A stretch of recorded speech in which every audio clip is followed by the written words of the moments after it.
Stempian live with Dropping the Hammer. What is up, chat?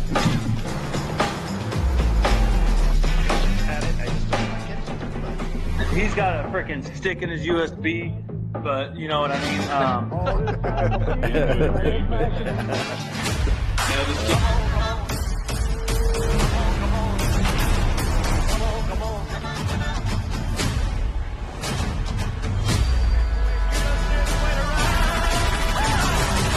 I'm dropping the hammer.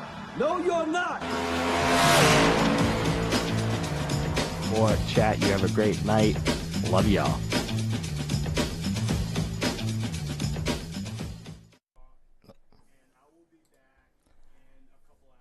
Happy Tuesday night. My name is Steven Stempian. We are live with Dropping the Hammer. We're back, baby. We're back. Everybody was saying this podcast is dead. Well, it's been revived. Thanks to one league and one league only. We are talking 4 wide tonight with the upcoming season. I'm joined by some fantastic guests, some people you probably already know if you watched the podcast before. And if you're now tuning in for the first time ever, well, again, my name's Steven Stempian. I'm joined by the one and only Kenneth Bueno, the legend up in the booth. Do I still got it? How we doing? All right. Just making sure we got audio. Frozen for a second, but I'm good now. All right, we're back. I got the Iceman, Lawson Peel up there. Obviously, Tyler Murray's right-hand man, Kyle Benson. Hello. We got Juan Escamilla. Definitely screwed Hello. that up. It's okay. You got it. Francisco, you can say your last name because I'm going to fuck it up all night. Okay, yeah, I'm saying it right the one and only time tonight besides Kenneth. Welcome, guys. It's a pleasure to have you guys tonight. Thank you for joining. And as we discuss Season 7, looking forward to talking with you guys. And again, the season starting tomorrow night, live on Kenny B's channel. Catch that live. We'll post the link out there. If anybody could do me the favor and post the link up in the chat, that'd be wonderful. How's everybody doing? How's the excitement level? Oh, we are chilling, big dog. We are excited. Ready to get the season underway. It's been a long off season here. Look at that. Yeah, it's been a while, but I'm excited, especially after last season. This one should be amazing. I'm looking forward to it too. Actually, I had a little short run myself with you guys, but I'm back. I'm excited. Is this the longest season that you've guys done in the league so far? I think we did like 30 some odd races like a few years ago. That was hell. I think we have like just under like 28, 29 races this year, so not too long. But I'm not too sure. I have to check real quick. But, definitely one of our longer seasons. 27 races. Yeah, no, that's cupcake to compare to what you used to do. So, but it takes a while though. Definitely a lot of fun though. I'm looking forward to it. Obviously, we got Daytona tomorrow night.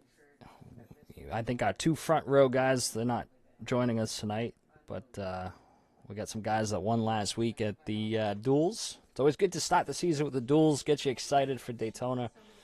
I missed the whole Speed Weeks environment, the shootout and the duels, so it was nice to have the duels last week. That was quite the race. I think I blew an engine last week. First time I've done that at a super speedway on iRacing, so it was very disappointing in myself. Watson can vouch for that. He's done that a few times at super speedway racing. I didn't expect it. That I can remember.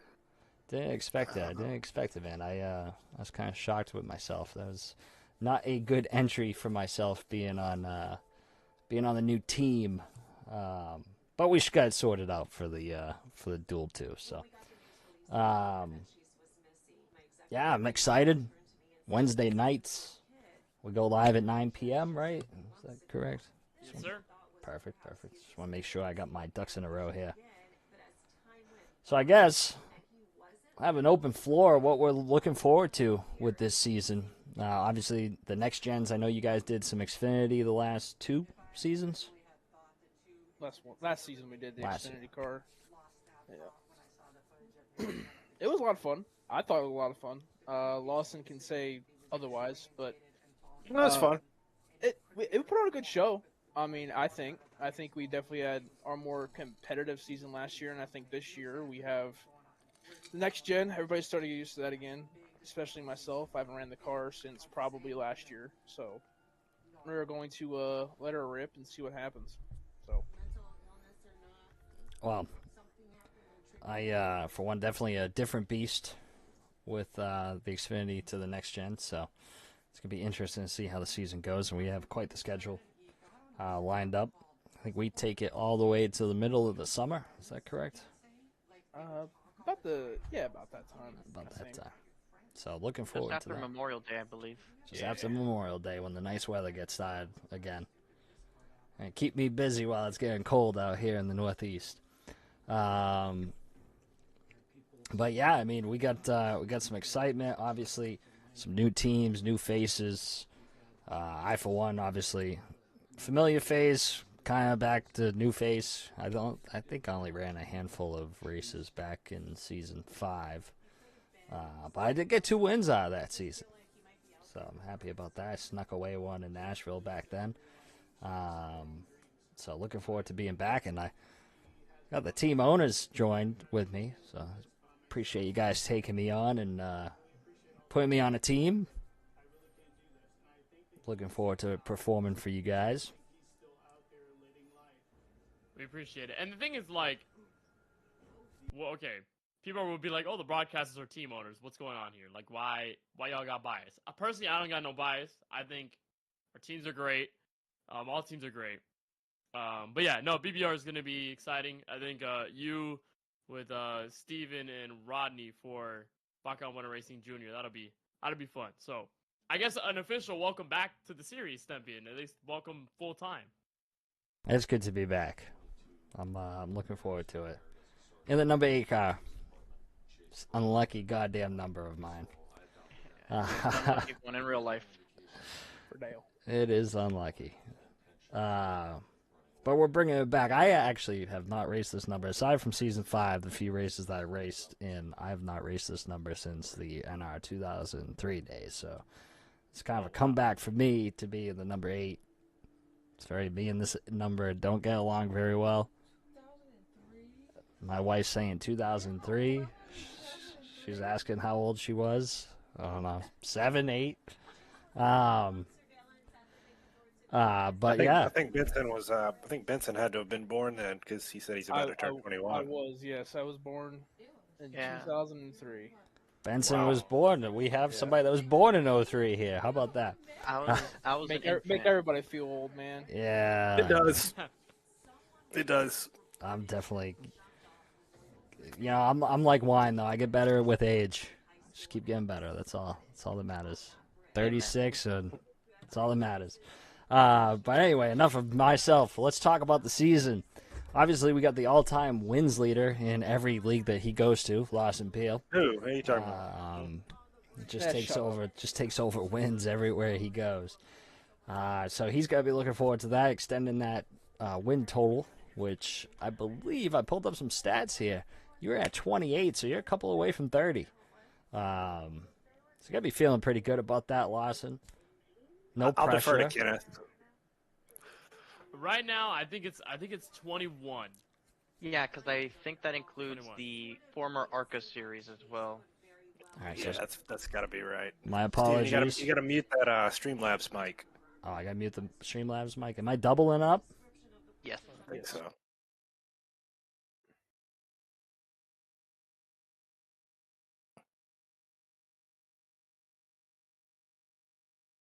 I think they should be able to, if you mute it on hear the our browser, audio. but if you keep your mic on the OBS, I think you should be Right. good. Chat, am I echoing out there?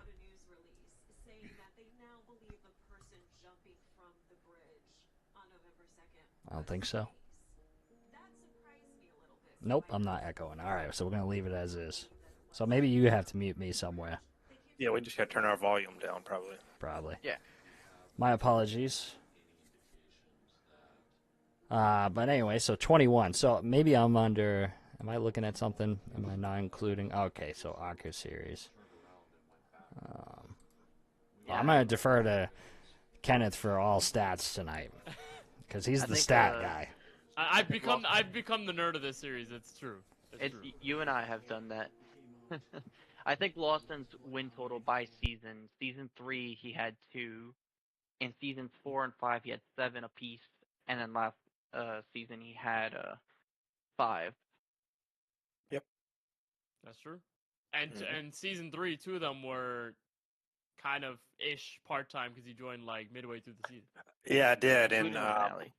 yeah, won the finale at Old Atlanta. Missed that combo with the Gen 6 and the old track there. And I think I won at Richmond, and me and AJ kind of had a little beef there at the finish.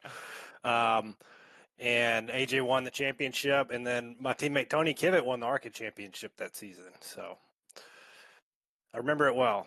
Oh, pretty I remember it solid. well. But yeah, then we moved right on into the next gen era, which was yeah, we were talking about it earlier. Really hard to drive when it first came out. Really snappy and easy to overcorrect. But man, everybody really picked up and got the hang of it. And I think that yeah, that season 4 and 5 are really good seasons in the car. So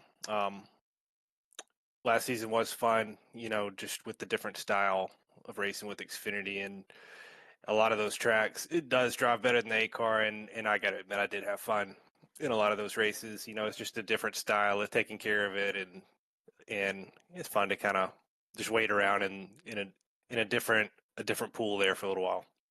But glad to get back to the next gen.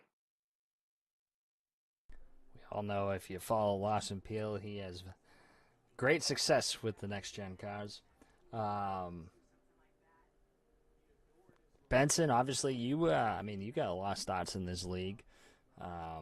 Pretty up there with a lot of guys. What are you looking forward to with the next gen? Have you put in a lot of practice for the next gen? I know you've been racing the Xfinities a lot. How is it looking for you? What's your overview coming in? I mean, I don't know. I have definitely figured out how to save Tyrant from my Xfinity time, so that's good. Other than that, I don't know. I just, like I said, I haven't ran the Xfinity, not Xfinity. Yeah, I haven't ran the 8 car in over a year, so we're gonna learn as we go. We did some preseason races and that helped. So hopefully, I can take what experience I gained from the preseason races and kind of maybe get some wins. I've won in every season. Not to toot my own horn, but I have won in every season I've been in. Not as much as Lawson, but hey, we try. But I mean, it's nice because I have Reedy, who's ran the A car more than I have, so it's nice to have him in the corner and tell him all this stupid brake bias stuff, which is out of this world and crazy. But other than that, I mean, I'm excited. Definitely a new challenge. I think that I might have a shot at the championship. Been saying that for 5 seasons, but hey, here we are. I'm excited though. Overall, though, I'm excited. I'm happy to have a new car, new challenge, newer tracks on the schedule. Yeah, I'm just excited, dude. I just want to get this season going. Oh, we are 24 hours away, and we'll be on the track. So that'll be exciting. About this time, we'll have the nerves settled, hopefully. I don't think those nerves are ever settled at Daytona. But if the duels were any preview, it was a pretty good race with lots of 3 wides, managing 3 wides in the corners and all that. But before I get into that, obviously we do have a rookie coming on in Juan with Dark Horse Racing. He's going to be starting P18 for tomorrow night's race. How are you feeling, Juan? Well, I'm feeling well. Obviously, I'm new to this league, so definitely the nerves are, uh, at an all-time high here, and you know, I felt good. I felt comfortable in the duels. We just made a couple mistakes as a team. Me and Trevor were leading duel number one there before the caution, and we decided to pit, and we got stuck on the bottom, which was not ideal, and that kind of set me back a little bit. Duel two was good. We got our teammates hooked up there on the outside, and we steamrolled on the outside. I forgot what lap it was, but that was pretty cool. So you know, nervous. Um, I still don't have a general grasp of the racing at this league. I try to get a feel for it during the duels and during that preseason race at Atlanta, but I packed out there, so I couldn't get a real grasp of things there. So hopefully, tomorrow I can learn a little bit in the race. I'm gonna have to make my way up there to go with my team. But hopefully I can not mess up. That's the theme of the season for me, not to mess up, not to make any enemies. Try to put my name up there, but try to do it try to do it without making as much enemies or less enemies as possible. Now, with this season coming, obviously with Dark Horse Racing, is this a new team for this season? Um, from my understanding, yes. I know that Trevor ran last year. I mean last season. Sorry. And I did spectate a couple sessions where he was racing. I think one of them was Pocono. I was just watching him race, and I got the call like in May of this year to if I was interested in joining Dark Horse Racing for this league, and I said yeah, you know. Now when he told me I was doing my summer job, so I had no iRacing time during that time. Actually, the preseason race at Old Atlanta was the first time me coming back after a while. So I'm trying to get trying to learn as much as possible. I don't know how much the car has changed since April, but yeah. So Dark Horse Racing, new group, very fun guys. We've been building rapport over these last few weeks, and I'm excited. Not too shabby. I'll tell you one thing. This one thing about this car, and Larson, you can attest to this. This car is ever changing from month to month, update to update. Definitely. Yeah. You go somewhere once, and then it's not the same way you ran it that one time a couple of months before. So it is ever changing. So I'm sure you'll pick up fast. It's definitely I can really guess it depends on what package they put out. I mean, obviously, you and I lost in another league, Richmond, for example. That was a lot different than last year's playoff race that we had, in my opinion, when it was just follow the leader and you couldn't really do much. So it's ever changing from track to track. It changes. So Well, they've done something with this diffuser, haven't they? yes, they eliminated the So- diffuser. Yeah, so the grip level is just overall down, I feel like. And I think like we're going to go to Watkins Glen and it's going to be the same thing, just more skatey and less overall grip. But so that's been a progression with the update, but I think that they've really improved a lot of, and it can also be kind of a bad thing too, just the ability to race really close together in close quarters and kind of they've taken a lot of the net code out and it's not as easy to hook now and stuff. So you can actually make contact, with a quarter panel and not automatically hook somebody and things like that. But it just kind of results in everybody wanting to be all over the top of each other, just like, they are in NASCAR, which just can cause more chaos. But I think it's more realistic. Everything they've changed and that we're talking about, they've been working on is really made it, from the air to the feeling of the car and the grip and everything, just seems more realistic from what you watch on TV.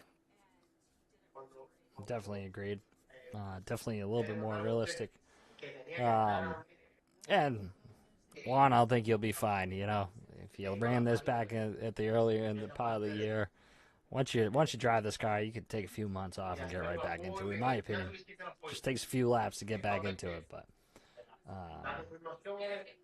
obviously, from the commentator side, Kenny, you've seen a ton of races with the next gen. I think you've how many seasons have you been with this league throughout its startup? I've been around since season 3, so like 2021, early 2021. That's when it started, and that's when I got a message from Rudy Cummings, who was from MaxB TV, who I was working with at the time. He was like, "Hey, we got a Wednesday startup league, 9 p.m. Eastern. Who wants it?" And then I was like, "Oh, okay, I'll take it." And then ended up turning into like 3 years of a series that I now adore and love. So it's been a while. It's been a minute. And now, as Francisco, same thing with you, kind of the same time frame, or?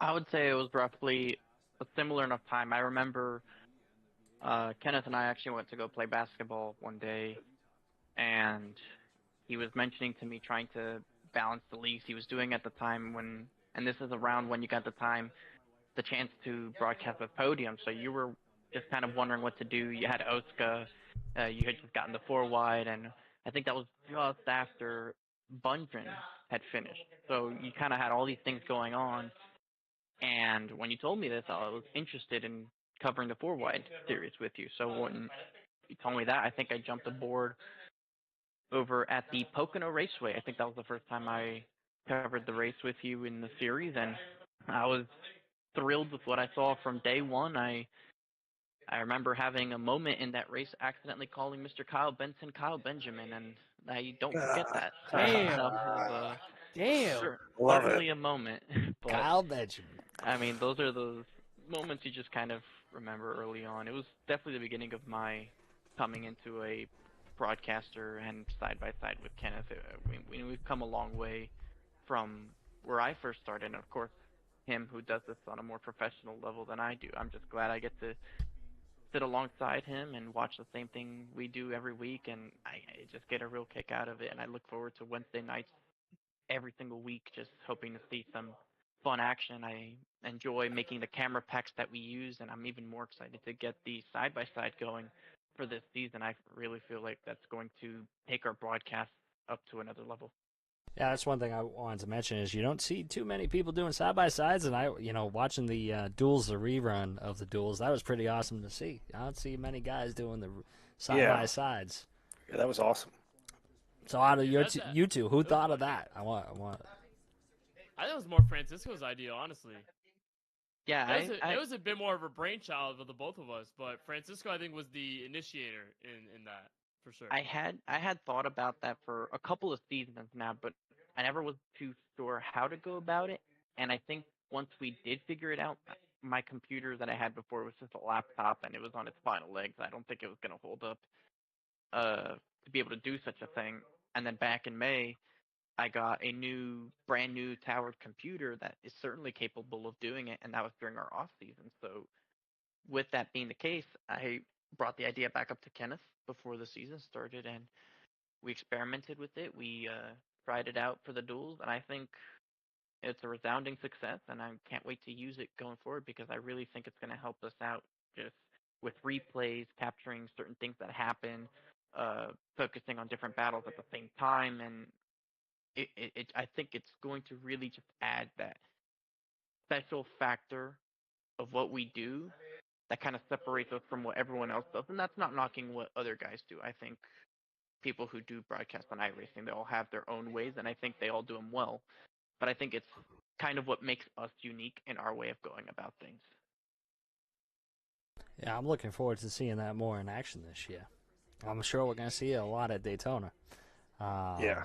That's going I to know be... damn well I wasn't going to buy another PC and put it in my room. I don't have the space. But y'all are definitely gonna be able to cover so much more action. And Kenneth, one thing I don't know how because you do a lot of broadcast yourself, and so I've always wondered the ones you do yourself. You're really good at squeezing a replay in there but not missing anything.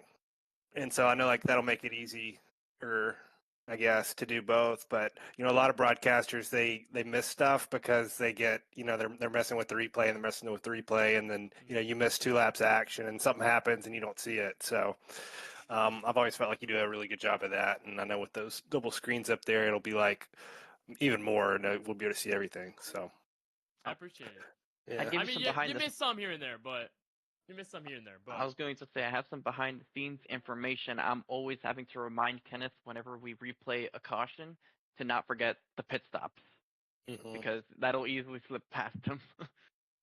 I mean, when you're trying to get multiple angles of a replay, if you want to get like close call or like, I mean, again, it's all like what comes with solo producing, and that's something that could be a fault in some cases because a lot of, if you do have your own producer, he's like, okay, we'll do 1-2 replays and then they'll see the vibes and see what the commentators are saying. But when you're the producer and the commentator, it's just a little harder. So I guess it does help that Francisco gives me those pointers and like reminds me a little bit if I'm missing something or if I'm.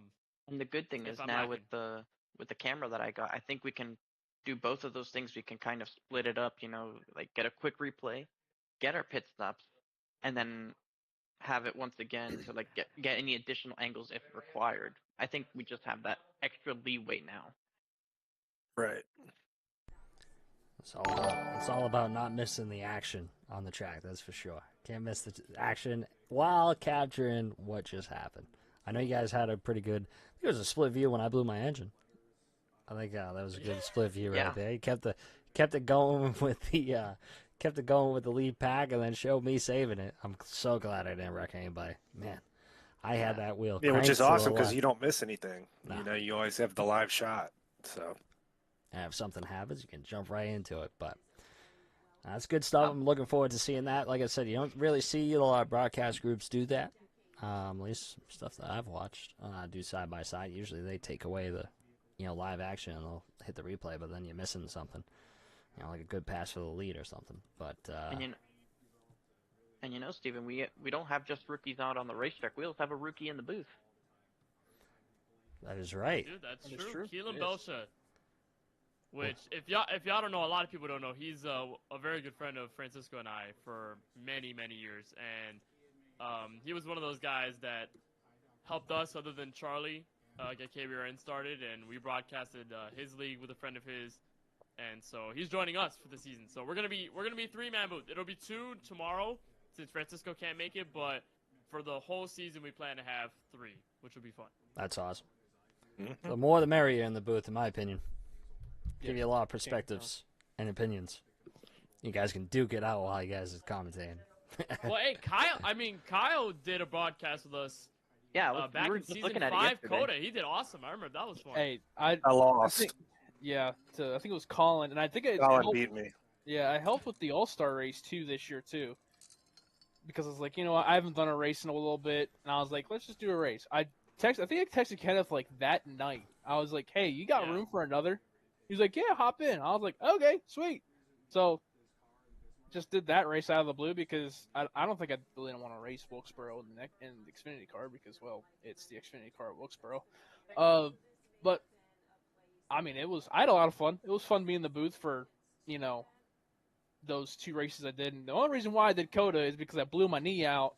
So I was like, I'm not running Coda because I tried to do TNR the night before at Mid-Ohio. And I was like, dude, I am not doing this.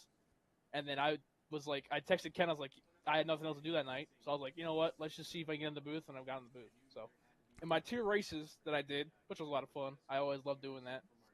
I had a lot of fun. We kicked some ass in the booth. So, I might do a race That's this true. year, depending if I if I get wrecked out at some point, I might just text him like, hey, can I just hop in the booth for a little bit? Yeah, I want to do that. If I get KO'd, I just want to come up there and hang out. Yeah.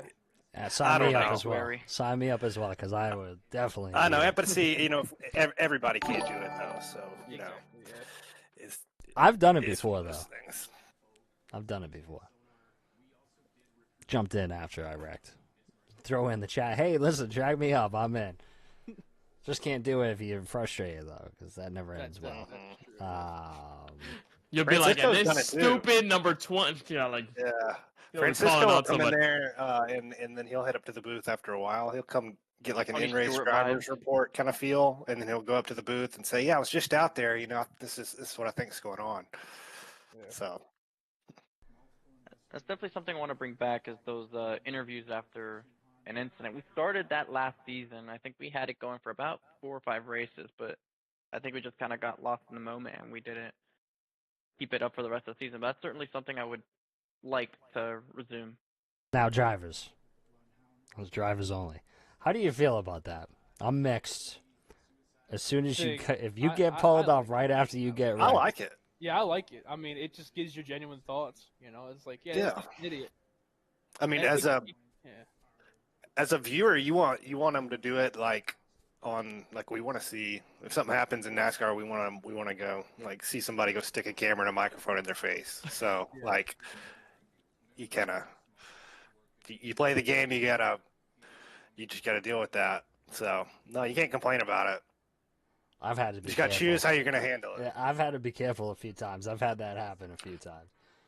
One time I got one time was bad, but it depends on the moment, But yeah, it does add a little. Charlotte this year No, in Sunoco. no. Yeah, kind of mad in that one. I was mad in that one, but I didn't get pulled up. In that league, that was. Oh yeah, you just keyed up and told I everybody. keyed up Yeah. and told everybody how I felt. Right. Pocono last year in the playoffs. Like when I was on the cutoff, when I was on the cutoff race and I got taken like 5 wide at Pocono, I think I called everybody idiots or like non-patient drivers in this league or something. Kenneth pulled me Sounds up. universal. I remember he pulled me up. What? I was expecting just F bombs, calling everybody an idiot, never coming back.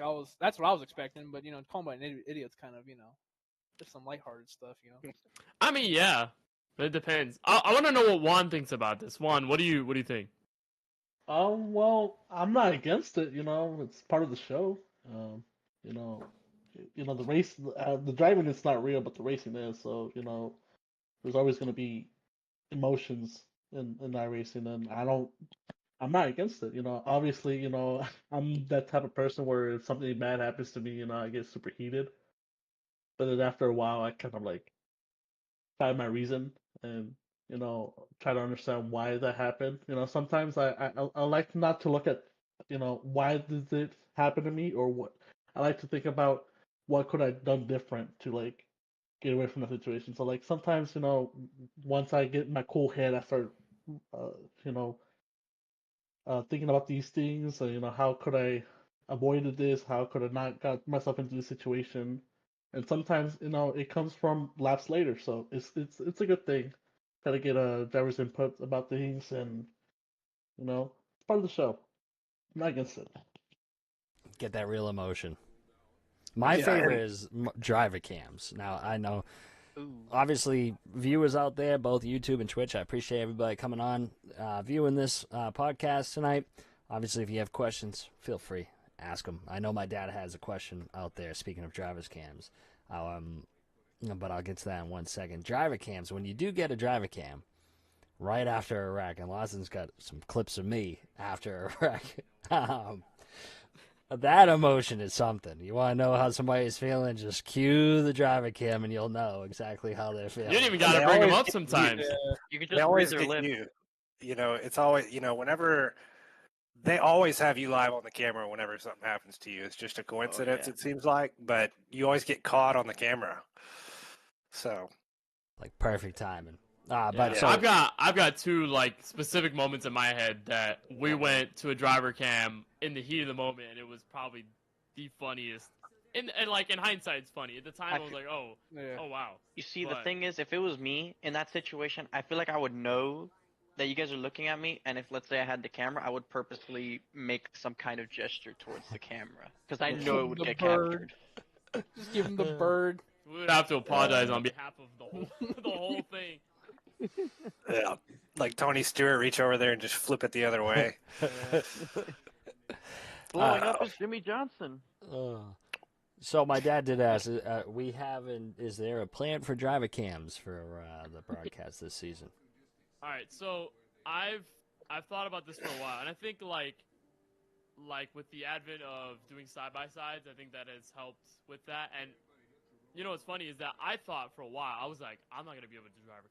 I'm like, there's no way I can produce that. There's no way I can put that in the sim. I don't know how people do it. Like, but then I think I worked with V Speed and I worked with Bradley Cooper, and he gave me some assets when I like helped to fill in produce a race, and he had to set up, and I was like, oh, it's this easy? I was like, we could do that. Okay, so yeah, I think there is a plan at some point to put driver cams in there. It is gonna mean something else that I'll be looking after, but I think will be rewarding if we do it right, and if we do get moments like that, if somebody's like either winning and they're getting their first win, or it's a meaningful win, or like again, if y'all talk about somebody's got the bird at the camera, somebody's throwing a water bottle out there for debris or something. Yeah, I got to get like, Schaefer. I got to get Schaefer to put one up if you're gonna incorporate them. No. I got an extra one. I'll send him one. Brandon's got one. Let's see, I'm trying to think who else got. I don't know. Tony's a streamer. I know Newbraw's got a camera. Jesse probably don't. I know Tyler and Reedy and Craig and pretty much everybody at MRS has one. I don't know if Bishop has one, but I feel like it's the other part we were talking about it, Kenneth. I think that's the other part we were mentioning is that maybe there's some guys that either don't want to or aren't able to, and I think that's kind of like the situation we find ourselves in now, because like you said, it's able to happen. Now it's just, can we make it happen with everybody? Because I feel like if you only have, I don't know, 5, 6, 7 guys, I don't think it's completely worth it if we're missing out on 30 other guys. Nah, I mean, I think it's possible to have like a couple drivers and still make it interesting, like still make it fun, and also like what I think is also cool about cams is that let's say there's a driver who doesn't run up front a lot, and they put their cam on. Like, I think it's a good way to highlight those guys who maybe aren't running up front all the time, who don't get as much recognition as, like, you know, a Lawson or, you know, a Kyle or, you know, certain guys in the field that maybe are just running here for fun and, you know, will have a chance to win, but they usually run further back in the field. Like, that gives a chance to spotlight them. Yeah, I was gonna say earlier, that's another benefit I think of you doing the in-race interviews, because people that don't finish first, second, or third, you know, maybe they have some more chances to get some airtime too with those in-race interviews. Should I do the pedal cam again at Coda? I don't know. It sounds like you lost to Colin last time you were at Coda, so I don't know. I didn't do it that race. I should bring it back. I've only won one road course race in this league ever, Kyle. I'm not sure. I think Which I think is crazy. I think that's crazy. The only one I really remember is when Alishire beat you at the Glen. That's the only one I really remember. I can remember them all. Alshire beat me at the Glen. Lance Hill beat me at Road America. Reedy beat me at Coda once. Colin beat me at Coda once.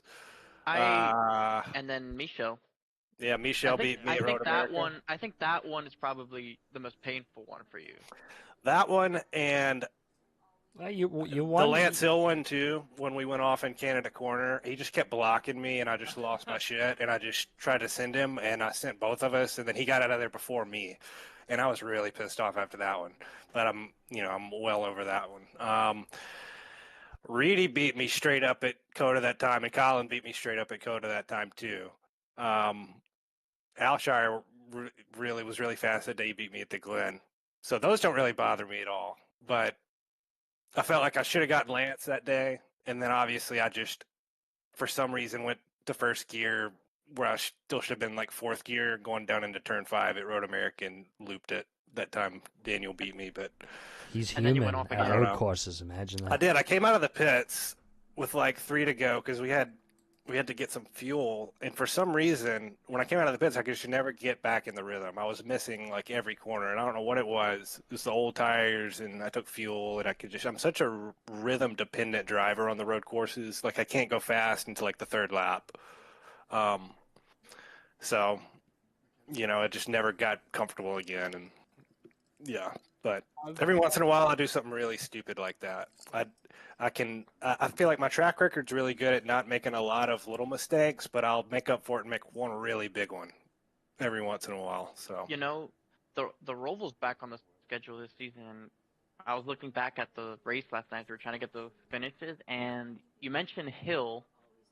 You guys had a run-in on that Roval race. A Yeah. little bit of contact between you and him, and then Yes. I don't think he was planning on making that one particular corner. No. I'm not gonna No. say contact. That was a full sand and a half, He bro. wrecked. He jumped Which- the curb. Wrecked us. He slammed in the field. That was like, and no Uh-huh. disrespect to Lance Hill, but I think that was the craziest, one of the craziest things I'd seen And that then- season.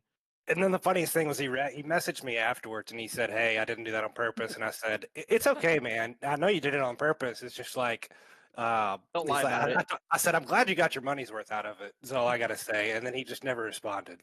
So And then told me, but anyway, I did. So what happened is there's a bump in turn 1 at the Roval. If you're on the outside, when you try to gas up coming off that turn 1 at the Roval, there's a big bump there on the right, and you can really just bounce over it. And I just broke loose, and I just doored the hell out of him when we were beside each other. And so he's just driving along, and he just gets doored, going like in between that turn 1 and 2. So that was my fault, and he was mad, and then I got in front of him, and he just sent me. But I don't know. Yeah, and then Benson won that race, I did. and then Tyler job, beat me for Benson. 9th. So Yes. um, for 9th. Well, that's what the I don't graphic know. comes from me. Yes. I know, but anyway, yeah. So that's all. That's a big. That's something I always remember. Is like I've only got one road course win in this league. I've done a lot better on the road courses in Sunoco, and probably. But yeah, that just goes to show, like you were talking about last week with the duels, and Juan was saying too, like he was trying to feel out the pack. And I was talking to Kip after the duels too. I was like, "What do you think about that?" Because I knew what he was going to say, which was like, "Yeah, it was surprisingly like stable." And I was like, "Yeah." I was like, "Isn't it nice?" Because like we're used to just racing. I don't know, with Can't do it more 3 wide. unstable people that 3 wide doesn't really work. So this just another benefit of this group. I think we're really able to do a lot of stuff a lot of groups can't do, whether it's extended 3 wide at a plate track or caution free at Talladega, which we've done, or caution free at Pocono, or just really good racing. And for that many people to have won at road courses, and I've only got one win, that just goes to show you like a lot of people are really good. And we are going to while we were talking about the schedule a minute ago, we're going to Martinsville this year for the viewers. Oh man. So just go ahead and announce So- that. So tune in for that one. That will be the test of the group. I will Alright, either have not my been. words will either be proven right or eaten when we go to Martinsville. I right there. remember last time we ran at Martinsville, I think there was 28 cautions, and I think everybody as a group collectively gave Kenneth Bueno beer money because it was it was supposed to be an hour race and it was 3 hours. Look, So tune in, everybody. It's gonna be fun. Everybody If it- wanted it. If anybody can do it, it's this group. Oh yeah. I No. wouldn't do it with Yeah. any other group. but yeah. the thing I- is, like, I will say that Kenneth has a Martinsville story that the last time he covered a Martinsville race on KBRN, and I would definitely like him to share that story. oh boy. All right. Well, before I say that, I'm gonna say that, look, this is no disrespect to anyone out there. I don't care if you put the Coke Series at Martinsville. I don't care if you put the best drivers out there and put them on Martinsville. It's gonna be a crapshoot. Every race at Martinsville is a crapshoot. And Oh, that's 'cause you get not, so many like, to say different that the breaking drivers are points bad. and- No, yeah, it's not to say that the drivers are bad. It's not to say that the league is bad. It's just Martinsville. It's just what it is. Like, I've seen a lot of other short track races. Obviously, we run Bristol, Richmond, and all that. But it's just Martinsville. It's just something about Martinsville. I think even the Coliseum puts on cleaner racing in sim than Martinsville does, and I don't know why, but it does. But so what Francisco's alluding to is a league I used to cover back in 2020. So it was like the first year I started doing KBRN, and we had a league called the LWRC NASCAR Cup Series. That was like my first league on the channel. So I'm doing the league, whatever. Got the schedule. It's going really well. Then there's Martinsville, right? And I'm like, oh boy, this is my first proper experience in Martinsville in a league race in a broadcast setting. So I bring up a couple friends of mine to be on the show with me, and one of the people who end up in the booth is one of the drivers. His name is Shane, and we also had another friend of mine named JJ who was in there. Mind you, to preface all of this, he was drunk off his ass. He was so drunk, like I don't know why I let him on, but he was on, and they were hanging around. we're doing the broadcast. There were 31 cautions in that race, and it was like 200 laps, I think. I would have just ended it, Kenneth. 31. After a while, I would have just ended it. Yeah, and so whatever. So I am audibly frustrated. Like, you know how like sometimes you don't hear you don't like see the commentators all the time, but there are certain races where you'll hear me frustrated, where I'm like getting into a groove. I'm like, all right, we got green flag. Then a caution comes out, and you hear my tone shift. Like that's how you know I'm mad. Like I'm annoyed. So again, nothing on the league. It's not personal. It was just so many yellows. I was just like, like I want there to be a race. Like I want there to be a green run. I want to have some good racing. I want to talk storylines without pausing and going everything. So there's one point I think where we're coming off a commercial break off of a caution, and I unmuted JJ because he was hanging with us, and during the breaks we would unmute and just talk. I forgot to mute him, and so he's like doing a Michael Waltrip impression, like doing this whole thing, and I think this first and only time I've ever cursed on a broadcast of mine on purpose. And I didn't know I was on a hot mic, so I said the F bomb, and because I was already upset. And then I think there was also one point where Shane, who was driving, I think he was leading the race, and somebody crashed, and he's in the booth and he's unmuted, and I forget that he's muted. And then he goes, right after a caution, there's like a bit of dead air, and then he goes, "You guys are so freaking talentless." And that goes right over the airways. And I'm like, oh, what do I do now? I did that, like, that did not come from my race. Can't believe he just called me talentless while I'm doing broadcast. So no, he was calling the driver talentless, but I had him on the hot mic. So I think there for like 2 seconds. There's probably 5 seconds of dead air. Feels like forever. I'm there in silence, and I'm like, a radio signals from the 20. So I'm like trying to make sure it's like a radio thing. But yeah, just again, just to preface, Martinsville is crazy no matter how you slice it or no matter who you put on it. But I hope that the 4-wide race there will be fun. Well, me too. You have add something. a good practice to at Loudon. I want to add something to Lawson, what he said about us. We've been racing with each other for probably because the league started in 20 when COVID started, so probably about 4 years. So we've been racing each other for a long time. And I know we took a lot of the drivers when Sig fiasco. And then, we started getting drivers from Sunoco, and then they left. So I don't know what the hell's going on with that. But I think we've had consistently after season 3, we've had like more than 20 drivers at least show up to every race since season 3. So we know what we're going to do, which is nice to have that, because like a lot of leagues stop at like 4, 5, 6 because the people get burned out, but for some reason we don't get burned out. We love racing with each other. I think we got very lucky with the group of guys we got. I've raced with Banks for a while. I've raced with I raced with Reedy for a while and Murray with them when their first league started.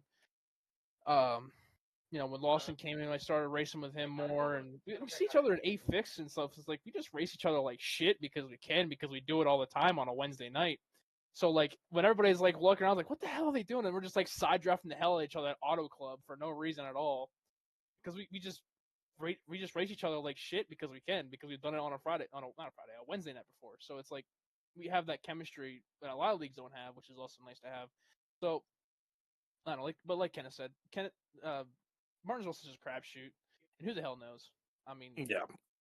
I bet at least part of the race will be good, and I'm really looking forward to Auto Club next week. Like a lot. Yes. A lot.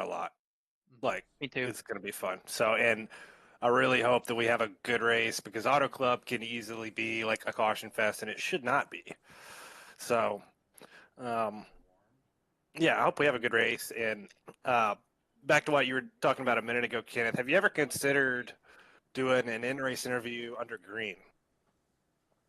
I have. And I think we have done it in some way. I don't remember the last time we did it, but there is a way to do it. I just, honestly, I feel bad sometimes because I'm like, they're racing, right? I don't want to, like, bring them up in the middle of green flag run or bring them in under pit stops or something, and then they're like, they're supposed to be locked in, and then now they're worried about me yapping in their ear, asking them something, and then they Yeah. make a mistake. You know, that's the last thing I want to do. And it's more of like an integrity thing. Like, I don't want to mess them up. I'm sure they don't want to mess me up. It's a respect thing for all the Yeah, guys and out like there. obviously you wouldn't want to do it like right after a restart or something, and like you'd know when would be like a good time and not good time. But like on like a boring spread out green flag run, like at Pocono where we ran like 80 laps caution free at Pocono last year, like I even think like you could do it. Like I wouldn't mind if it was like a really chill part of a green flag run. It'd be kind of funny. Just get drug into the booth. What's up? So I don't know. We gotta run like a league-wide poll and see who's Yeah, like, actually, see who's cool 'cause with it. Yeah. there's who's where, not. like, there's some people I'm sure that would be down for it in theory, and then when it actually happens, they're like, "Oh, I don't want to." I know. Be on an interview right Yeah. now. Like, It would have to be- focus on the race. You know. It'd have to be kind of like in a non-stressful time. Like you wouldn't Yeah. want to. I don't know. But All right, and so see, s- like, so- and we can get like that in this league, and that's, you know, we'll even joke about like, man, we should just put a competition caution out sometimes because we really if we knock out the first third or half of a race green, a lot of times we'll just run the whole thing green and never get a caution. So it does get kind of boring, and then Debris you in know, turn like, 4. yeah, I think about the broadcast too. It's like, man, I know they probably want to, spice this up a little bit. So you don't want it to be a boring show, but it's because the group is good. You know, I think we wreck less. I'm all for that. The only time I'm not for that is when you get pulled up right before you go on green in a caution lap. That's the only time that I would hate getting pulled in. I got pulled in this past Sunday at Richmond when I was just about to start. And I was trying to make it quick. I was like, yeah, looking forward to it. Gonna see what we can do. I was that like, was my fault. no, You it's know, not your that- fault. It was just timing. You know, you have such a Yeah. Richmond. You're around the track in 30 seconds. You know what I mean? It's not like a Atlanta or Chicago, Kansas, Yeah. whatever. You know, so you have such a short time to do it. So you gotta have a good chemistry to make it quick. Because we took the wave around, we didn't even catch up. Oh yeah, me and you got fucked, but So I would love. I mean, that's you throw somebody off that game too. You never know. Oh, what? Hello? Yeah, I'm You know, I'm here Chicago, racing. I One would of the- love just one time. I want to go to the Chicago Street Course in 4 wide just one time. no, I don't even own the track, and I don't want to have to buy it. I don't know doing the track either, but I think it'll be fun. Just I, do it I don't want to have to buy it. What do you I think, don't want Kenneth? to have to. So just one time. Just I would have to buy it. Most people If- would say no. I want one. I would- want I- a street race. I'd vote I for want one. A street race somewhere. I'm gonna You vote don't for wanna one. be- I hate you road wanna courses, be but I'm for fun. one. I'm for one all oh day. my. Francisco, what were you about to say?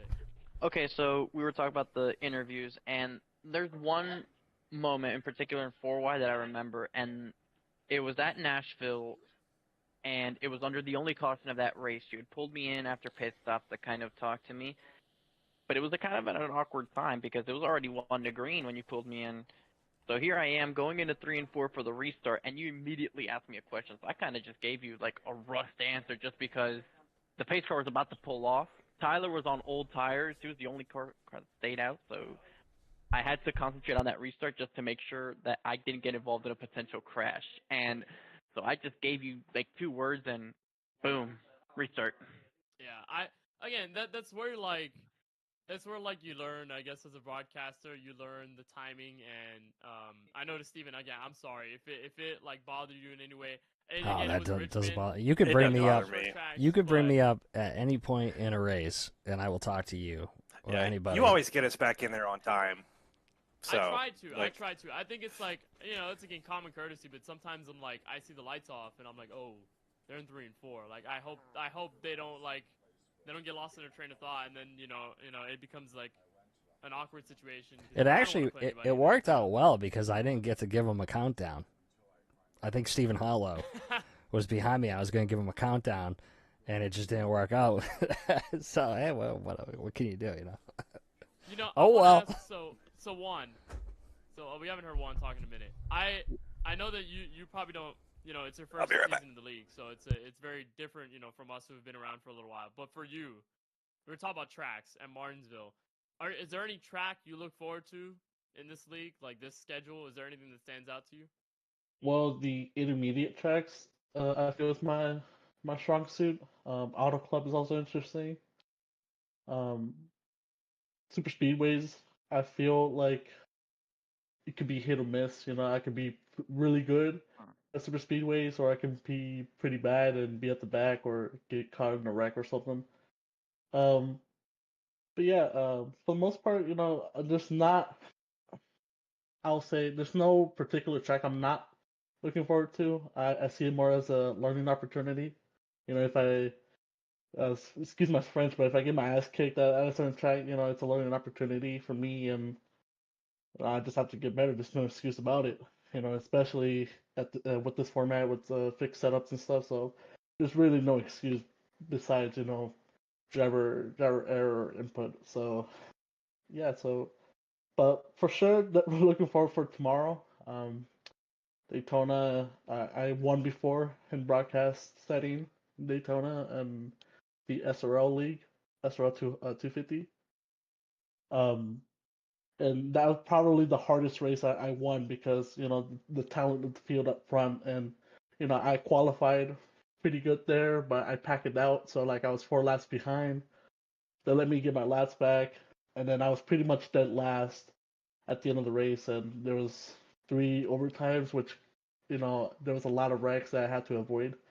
I was pretty much in the middle of all those wrecks there, but somehow I managed to survive. And on the last lap, coming out of 4, I got a massive run, and I won the race by pretty much nothing. So hopefully I can try to replicate that. Hopefully not pack it out middle of the race, but yeah, pretty much looking forward to every track on the schedule.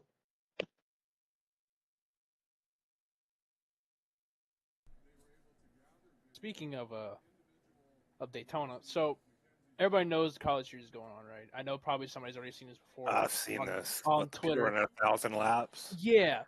So people don't know I'm in college. I was like, you know what? This year, my last year of college, I'm gonna give it a shot. You know, I think it wasn't Zwack. It was Benjamin White. He ran a 50-80. I was like, well, I think I got my time down to like a 6:05 at Daytona in the Xfinity car. It is what it is. And over time, people kept getting faster. I'm like, what the hell's going on? So I kept running laps and stuff. It's like I can't do it. I was like, you know what? I'm throwing in the towel. It's Daytona. Time trial qualifying stuff's kind of lame in my opinion, but for Daytona, yeah, it's kind of lame. But I was like looking, and I see Justin Yee's video. He's like, yeah, they're like running 1,000 laps, and then it's like literally as the time progresses in sim, it gets faster. Yep, Like, I have my own experience with this. So Podium. the Podium 500 this Podium year. 500, yeah. mm-hmm. Yep. I was pissed about that. FTF, another league that I run, has their Daytona race the same week, and so you qualify for that on Friday night at Bumpy Daytona. And the first year I ran that league last year, I missed the 500 and didn't qualify in because I didn't qualify well enough. So like I focused on Friday really hard for FTF, and that podium session ran from like Friday at 7 p.m. to Saturday at 7 p.m. or something. So it's like I'll do that tomorrow. So probably 80 or 90% of the people did it on Friday, and I got up at like 9 or 10 in the morning the next morning on Saturday, and it was the 24-hour session with the static time. And I got in there and I ran like 3/100ths faster than everybody. Everybody was like at a 70, and I ran like a 40. And I qualified second and locked into Podium 500 and didn't have to race in through the duels. That's So, crazy. Yeah. Wow. Yep. I didn't know. Goddamn working Saturdays Yeah, for me, man. literally just because I chose 9 in the morning on Saturday in a 24-hour static weather session to run my lap, and I just somehow hit it right. But that's a thing, and a lot of people were mad about that because, you know, it's advertised as something that's not going to change, but there's something going on, some bug where, yeah, it's going to get faster hours and hours later, even if the weather's static. It's something in the game physics.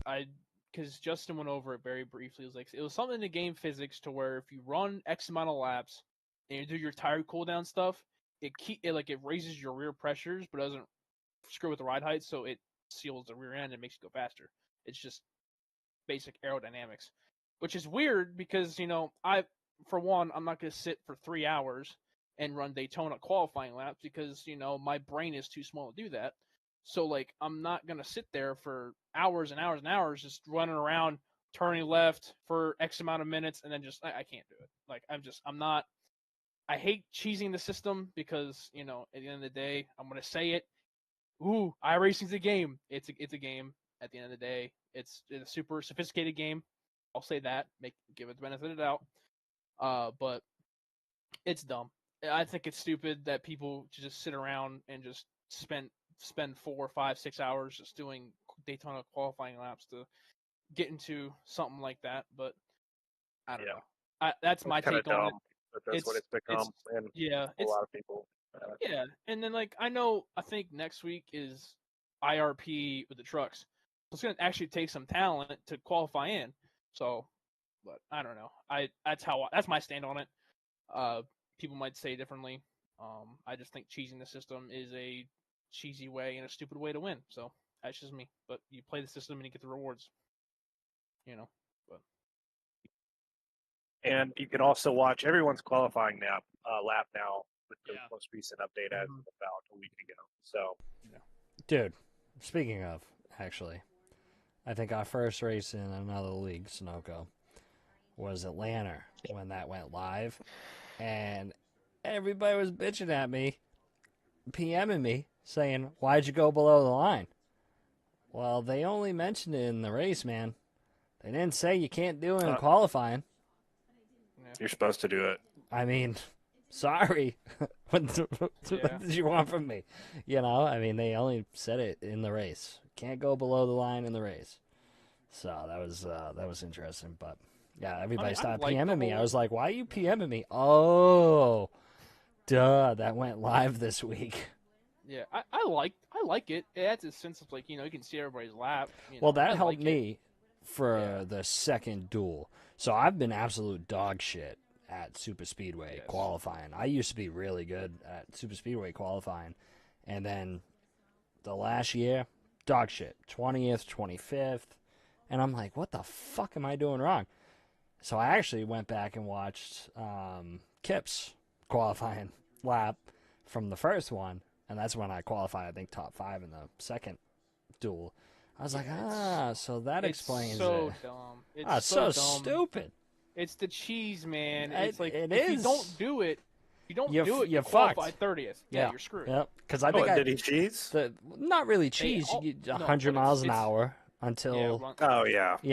So I wasn't doing that in the first one, and I think I qualified 25th. And I'm like, man, every fucking time I come to Daytona or Talladega lately, I'm 20th. Yeah, the only time I figured that out is because I was literally researching how to qualify better at Daytona to get into the race for the college series. That's the only reason why I found that out. I was like, wow, this is so stupid. It's so dumb. And so unrealistic, too.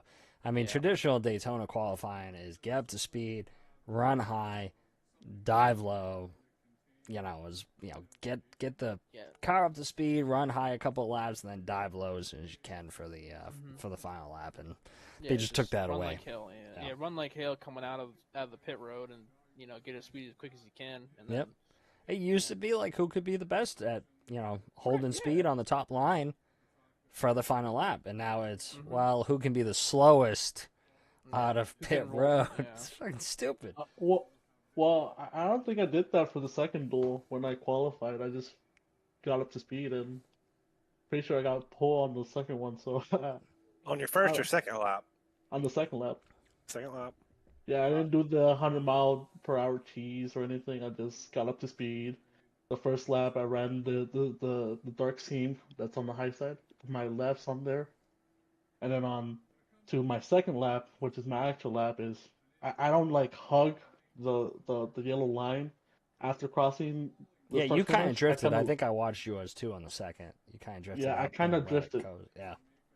The only cheese you probably say that I did is cut down on the apron. Everybody does that. At the end of the second, but everyone does that. So. Yeah, but that's not really cheese. That's just kind of everybody does it. Mm-hmm. Yeah, it's just using the track. Yeah. But yeah, that was a nice little tidbit that I found out earlier in the week. I was like, I'm just not It's not interested, man. That's not. It's not fun. No. The whole thing is let's go get kids that are in college and let's put them all in a league, and let's run for money. I was like, sweet. I wanted to do that first year, and then I just sucked at that point, and now it's like the reason why it sucks, I'm not using the cheese. It's Mhm. like I'm not using the gotta run around the bottom for X amount of time and can't warm the tires up, do all this. It's dumb. Well, you know what really sucks is when Steven Wilson and Clampitt come in there and just wax ass, and nobody else has a chance. Yeah, and that too. So I think Coke drivers shouldn't run it, but that's just how I stand. I have to agree with that. You know, Coke drivers are proven to be the best of the best of the ovals. So when you put them in a college series where it has people that don't run the sim as often, That's not really fair. no, it's not. But like I said, you play the system, you get money, you win. It is what it is. It's probably like that and everything.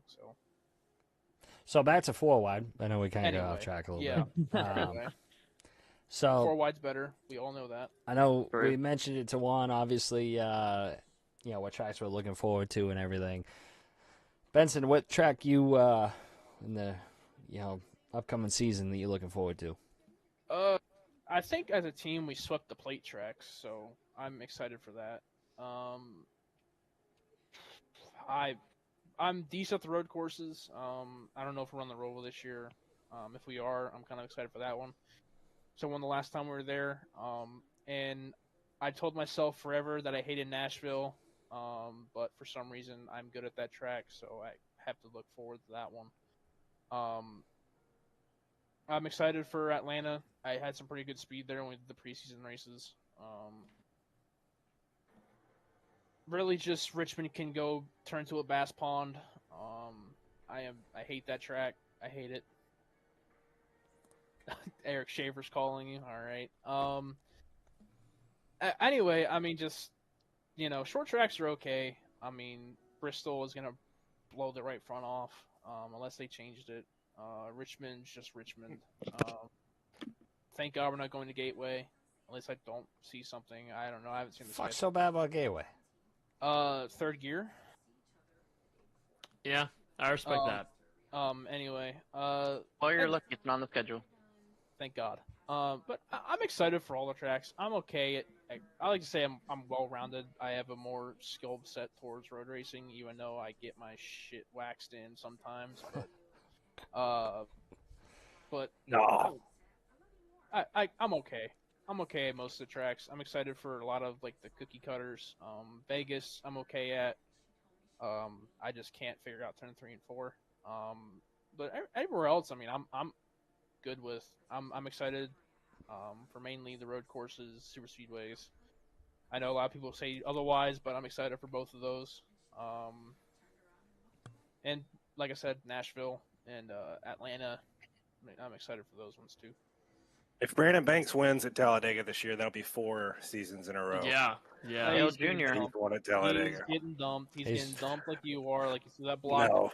Go. No, I'm gonna throw the Chase Elliott on you again. And I saw something on Twitter yesterday that had the picture of Chase Elliott blocking Corey LaJoy in Atlanta in 2022, all the way up to the Okay. wall. So I did that to Benson at Talladega. I was defending my ass off for Brandon on the last lap. And I just turned that thing dead to the right in turn 2. I was like, Benson, you're not getting up there. I don't know how he didn't wreck. We survived it. But, yeah, I teased him about that. But I saw this thing on Twitter yesterday that said the day that Chase Elliott single-handedly saved the Cup Series. Yeah. By keeping Corey LaJoy. In hindsight, yes. Yep. So, I I don't know, I got thought that Dale was Jr. funny. out there, Brandon Banks. and, yeah, your other comment about you looking forward to Nashville. You know who's really good at Nashville is Jaden Porter. Yes. He's like the concrete kid. man. Yeah. the Yeah. concrete kid. Wasn't Carl think- Edwards Carl Edwards the concrete man back in the day? I I have no idea. I think he I was. would like to think that Buckeye Bueno Racing as a team seems to be the best at the concrete racetracks. He swept them. I don't know both what it last- is. He swept them both last year. 'Cause he's- I believe last year He's it good at was Dover. Luke Canup that won Nashville. Hold on. Moreno. Hold on. My track record is calling me. Oh, jeez, okay. This guy. All right. Just wanted to Oh, make here we sure. go. All right. This guy. Yeah. All right. Good deal. Well, Thanks. All right. All Good. right. Yeah, All right, Stimpion's also one of the Nashville, Dover, Gateway. Gateway's not concrete. He likes the concrete and the flat. I identify Jaden as just with the concrete. Joe is also identify him with the flat tracks too. Yeah, New Hampshire Gateway Sanchez so- is just on another level. I don't know Yeah, what it is. Yeah, Joe really likes those flat tracks. I guess Benson, I guess you do too. You're good at Phoenix. I remember that. So. Oh yeah, I was good at Phoenix to the last 50 foot. Thanks, Yep. Lance. Dick. Yep. I wrecked Benson at Phoenix a couple weeks ago in the preseason race also. So. Oh yeah, just don't. Nah, it got tight. Yeah, little 3-wide fail, but yeah. So I don't know how Jaden's good on that concrete like he is, but he's there's something about it. It's kind of like everybody's got their little deal. Like I'm excited for Auto Club in Kansas and Homestead, and then we talked about your tracks and Joe's tracks. Everybody's got their little select 2 or 3 tracks they like. I can't wait to go back to Loudon. I haven't been at Loudon since I beat Mario back a few years ago. It's been a while since I've been at Loudon. Be a bass pond. Oh, stop it. A lobster pond. Yeah. Just Loudon's week 8. Auto Club. Yeah. You know what's funny about Auto Club? Lastly, you keep mentioning Auto Club. Is when you posted the list of replays that you have on your archives? file, your archives. The archives. I saw the MPI Rookie Season Auto Club race. I got wrecked on like lap 9. I wasn't too It's far in there. behind you. Mhm. Got wrecked by. I was back in that. Rainbow. I was back what we were talking about earlier in the snappy hook era. Mm-hmm. Oh boy, that track is fun though. I mean, Mhm. you could have some fucking great racing at Auto Club. They've made it so much better. I don't know what they did. I don't know what concoction they have brewed up at Auto Club now, but oh my god, it's so much fun. I mean, thanks for taking it away from us, NASCAR. I mean, I'll never forgive them. Yeah, Okay. I think one of our last next gen race at Auto Club, that was a banger. That was a bang, like with well, no, I mean that and the and 4-wide too in season 5. I remember Daniel Michel was ripping the fence like that entire race. And he was so fast, like everyone. AJ like, was beefing with it was AJ was crazy. beefing with the whole team. That's Yeah. just an AJ thing. I mean, let's be But see, honest. that race was also a caution fest, Kenneth, and it should not be. True, it should not be that. We should run green. And when we ran there in the Xfinity car last year, we actually ran a lot of green flag laps. So. I made the lap 4, so I don't have anything really else to say off of that one. So. I think it'll be easy to improve. Oh yeah. I'm excited I'm excited to see more road courses on the schedule this season because I know that last season we went like old school NASCAR. We only went to the Glen and Sonoma. So, and Francisco and I were talking about that. I was like, season 5, we had like 4 road course races. Well, we Bring pushed that Coda back. I remember season 5 we made the schedule change because I think we had like 6 road courses, and we were like, dude, we can't do 6 road courses because I remember I don't know what happened. I think somebody said something to Tyler, and Tyler was like, we looked back and I was like, I'm not doing 6 road course races. So I think we changed them to because we're gonna run the Indy road course, but we changed it to the oval off rip. Like we're just changing the oval. I think we changed something else. I think we changed the Roval. Date to something else, like into a playoff race. So, but yeah, it was like we weren't running 6, now we went to 4, and now we went to 2. So I don't know how many are Got we? 3 now. 3 now. Okay. 3, yeah. Okay. I And thought we were more. I think Iowa will be fun. I wasn't broadcasting that Iowa race. Valentine's Day. And I heard it was good. Was that a flag to flag race too? Well, from what I heard, yeah, Hawking went flag to flag. So I'm excited for Iowa. I think Iowa's a fun track. yes, I like Iowa. Iowa's one of my niche tracks. I remember. I hate Iowa. I remember running ARCA when I first started running the sim, just farming it. It was great. I ran against William Byron. It's my call to fame, and I almost wrecked him. So, that's my call to fame. I almost wrecked famous Cup driver William Byron in an iRacing race 4 years ago. Hell yeah. Did you stream it? No, unfortunately not. There's just a handful of races I have intentions of participating in. I think one of the races I consider and doing is Watkins Glen. I enjoy road racing in general, and I'd like to get a proper crack at it in the series. I think another one down the line might be that Nashville Super Speedway race, maybe Coda, somewhere around that, maybe some Super Speedway action. I'm not like set in stone which ones I want to do. I just have a couple picked out of the bag. But without a doubt, I think the race that I'm most looking forward to, and it should not come as a surprise to a single one of you if you know me, and that's the championship race at Homestead Miami Speedway. I think that's the race that I'm looking forward to the most. And one, because I enjoy the championship racing of the series, but two, it's my favorite racetrack by far. I enjoy my home racetrack a lot. I wish it was still the championship race in real life NASCAR because I think it provides some of the best racing, especially with the Xfinity cars. And we saw that last season in the championship race. Even though we had that really long green flag run to end the race, I really think that it was probably one of our best championship races in terms of the racing and the coverage that we had. So I'm really excited about Homestead come season 7. Me too. I like Homestead.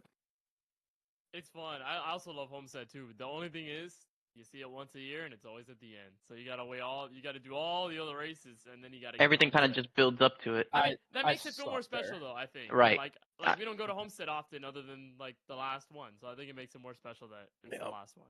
Yeah, NASCAR needs to send it back there, and they should have never torn down Auto Club and never redid Atlanta. The 3 biggest mistakes right there. Could have repaid Atlanta, and it would just ran like shit for 5 years, and then it would actually start running good again. That's just, I'll take that to my grave. But I suck out at Homestead.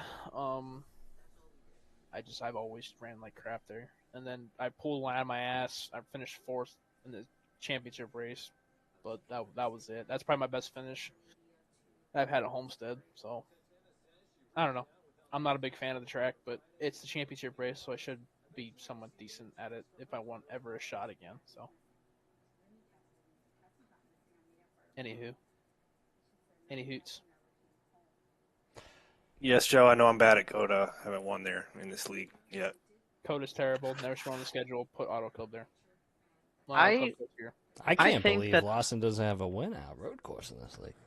I only have one, Oh, and wow. you were in it. It was Watkins Glen when Schaefer, did the whole thing where he flew backwards in turn 1. I think And I I put the finished Wolf of top Wall 5 Street in music that on race. it. I think Yeah, that's my I only think you were top in that 5 race. road course race. I think, and I could be wrong, but I want someone to double check it. I think the road course race that Lawson's win came in was the night we had that mysterious Xfinity internet issue. No, that was That was Alshire. Alshire. Yeah. Okay. So it was the next year. Lawson's was a drive from 24th, because I remember that. I remember it was just like a back-to-front. I was in the Chick-fil-A mobile. Yeah. But Chick-fil-A. how about that random night where the internet for Yeah. Xfinity providers Yeah, just it kind was- of Benson should have won that one. affected- Benson has the worst luck because he should have won that race. He had that race won. And, the other two that come to mind, we talked about the Phoenix one and then the Darlington one. Like, I don't know. Just stuff like that only happens to him. Rockingham. yeah. Uh, Oh, right. Rockingham. Rockingham. That was a great Race, race, by the way. It was a Phenomenal race, by the fantastic way. race. I watched it back a few weeks ago. It was a lot of fun doing that one. Phoenix, Darlington. I've lost Darlington twice. I think Watkins Glen. I should have won that one. I think at one point I was running up front at Kansas and I walled my teammate and myself. That was just great. There's a few ones I've definitely lost out of just I swear to God, it's just spite. At this point, it's just spite. I can lose. I can be terrible and have be good at the end of the race, or I could literally lead most of the laps until the pit cycle happens, and then my internet literally explodes, and then or I can just have my teammate, thanks Reedy, wreck Joe in turn 3, and just yeah. Wow, I'd say that you're like. Hey, not as bad as them, but come on now. You're like Kyle's got to be like the like the 4-eyed version of Dave Steve. It's I like, would- no, he couldn't get a no hitter, and then every time he didn't get a no hitter was like the most ridiculous way possible. Like that's especially after Phoenix. I was like, yo, iRacing just hates this guy. What's Yeah. going on, bro? Does you remember the perfect game? That guy that used to pitched for the Detroit. Galarraga was his name, I think, and he had the perfect game taken away from him by the blown call, bottom of the ninth, two yeah, outs. I remember seeing that. Yeah. Yep. That was I- that was something that would happen to you, like something Mhm. equivalent on that kind of, That you know, Phoenix would be the one. just robbed of the perfect game. You know, I think there's people that could consider Kyle Benson to be the Denny Hamlin of the series. Don't say that. Don't say that, dude. No. I don't want I mean, that moniker. Oh, you That poor thing. every year is our year. All in again. If Denny gets eliminated next week, that's going to be something. Let me We'll tell you. see. If Benson, if you get to the championship 5, just keep that in mind. Don't say that. Just keep it in No. mind. Nah, I don't No. wanna jinx him. No, what's gonna happen? No, what's gonna happen? What's gonna happen is that Denny's gonna win a championship and I'm gonna win a championship. If that's the case, please. We'll see what plays out in Bristol because Yeah. I think he's on the outside looking in. He won Bristol. I think he'll be all right. I think. What was he like -15, -16? I think he's minus He's 3. minus or 6. No, I thought it was more. Yeah, he'd be all right. He's good at Bristol. JJ will bring an unsealed motor there. He could blow it right front though, or something. Yeah, they're bringing the same tire back as spring race. It won't be like the March race. It won't, just because it's different. Temperature issue. I'm just hoping to see a good one. It's my first time going to the racetrack. Just don't Yeah. hold your it's, beer. you've never been. You're going to Bristol. You've never been, Francisco. Never been, first time. You'll love it. Yeah, it's awesome. You'll absolutely love it. Yeah, it's there's just like it's not an see my Bristol shirt here from the 2008 Bristol Yeah. night race. There, it's too small. I don't know if anybody can tell, but I put it on just for this occasion. But yeah, it's a lot of fun. It feels like a nighttime college football game or something. Really loud. Like back in the day, you could just be full voice yelling into the person's ear beside you. They would have no freaking clue what you were saying. Yeah. No clue. When I That's worked the not Xfinity like that race, this yeah. year with the next gen. They're still loud. No. Yeah.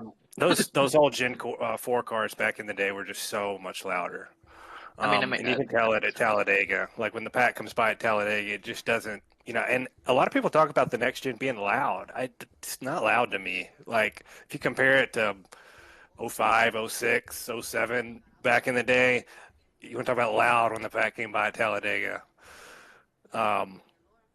It's just not like that anymore. You couldn't. So I used to sit at Loudon in 03, 04, Mhm. right against the track, and you have would Newman go, come by there on a Q lap. Oh, that would knock your socks You off. would go deaf for like you couldn't hear shit for a couple of days. I went last year when Truex won, and I was same thing. I just sat there. I was like, wow, this ain't fucking anything. And they're talking like- about putting mufflers on this piece of shit. It's crazy. I mean, get the hell out of here.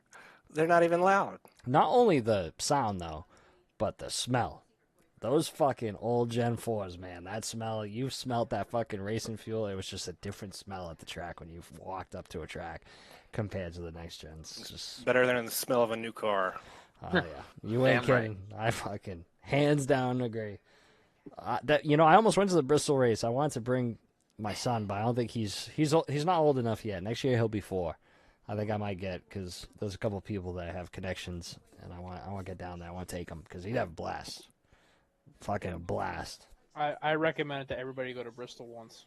Well, I'm trying to get the DBR crew to meander on up there, but Schaefer doesn't want to go further than an hour with his camper, and What a nerd. yeah, and they don't want to go. You come to Darlington, So but, and maybe I will next year. I'll make this it down to Bristol, Austin next year. I'll go. We'll plan it. This Bristol trip for me is now the 5th different racetrack that I've been to. Only recently have I really been able to go out of state to watch NASCAR racing. Mostly I've stuck to Homestead since it's about half an hour down south. But I've been Lawson to. is lying, by the way. Oh, We have a guest. You got to join the I- Streamlab if you want to Yeah. speak. No, I will go further than an hour.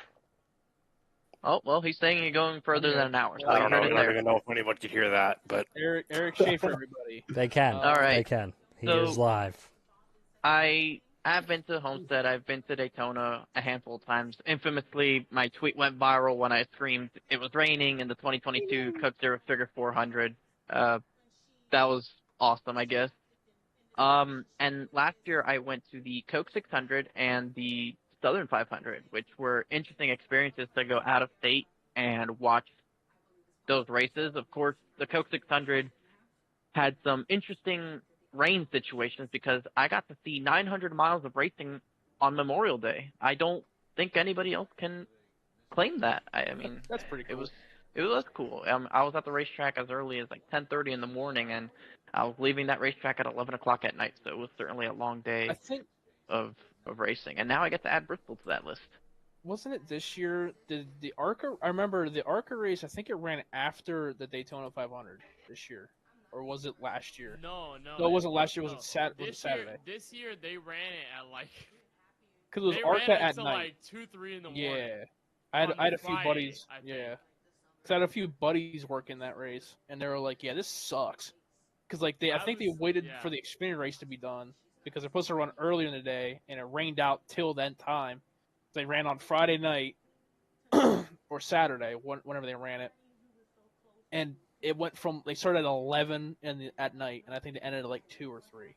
Yeah, Which is just I remember I was at the track at that time, and I was waiting for the Xfinity race because I was like, okay, it's gonna happen, we're good. Like, the truck race happened on Friday. yes. So the truck race was like the only one apart from ARCA that went green without the rain. Yeah, and so then the truck series race ended, and I was like, okay, cool. It's like 10 something. You know, we already, Nick Sanchez won. Post race press conference, all that. And they're like, oh, they switched the screens. They're like, ARCA's going on right now. I'm like, ARCA's going on right now? Yeah. I'm like, oh, I'll stick around maybe for a little bit. They wadded up on like lap was 3. it lap 3? Yeah, lap 3. Wadded it up. SVG was in it, and I was like, yeah, this race is gonna go a long time. I'm like, I'm out of this. I'm out of here. There's no way I'm staying. Then at like this track to this I long. think Andres Perez mounted the fence or something. He mounted the wall on turn 3 or turn 2. That race lasts till 2 in the morning, and I'm like, yeah, it's classic ARCA. Yeah, it's just ARCA. That's just ARCA, man. We love ARCA. ARCA's great.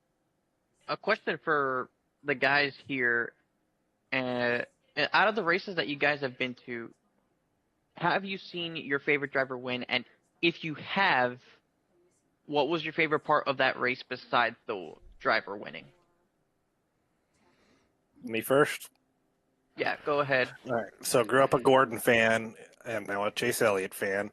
The only race I've ever been to where Gordon won was the very first race I ever went to, which was 2005 Spring Talladega. With the Bears? Where Gordon had that was the beer race? The beer race? There was 2 beer races, 2 or 3, because there's 3, because Gordon That was won the first one. Talladega. Gordon won Talladega 3 years in a row, 04, 05, 06. He got beer bombed all 3 years. No, it was 07, I'm sorry. 04, 05, 07. And he got beer bombed all of those years. So, but he had the Blue Pepsi Star Wars mobile that just kicked everybody's ass on the All old right, so not the surface that $1 day. billion one. Because the $1 billion one. No, had that was the Daytona scheme. And all right, yeah.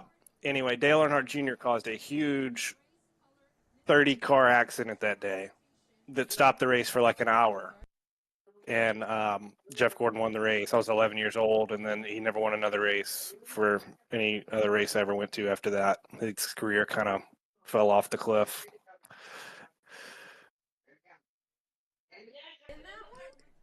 So just real quick.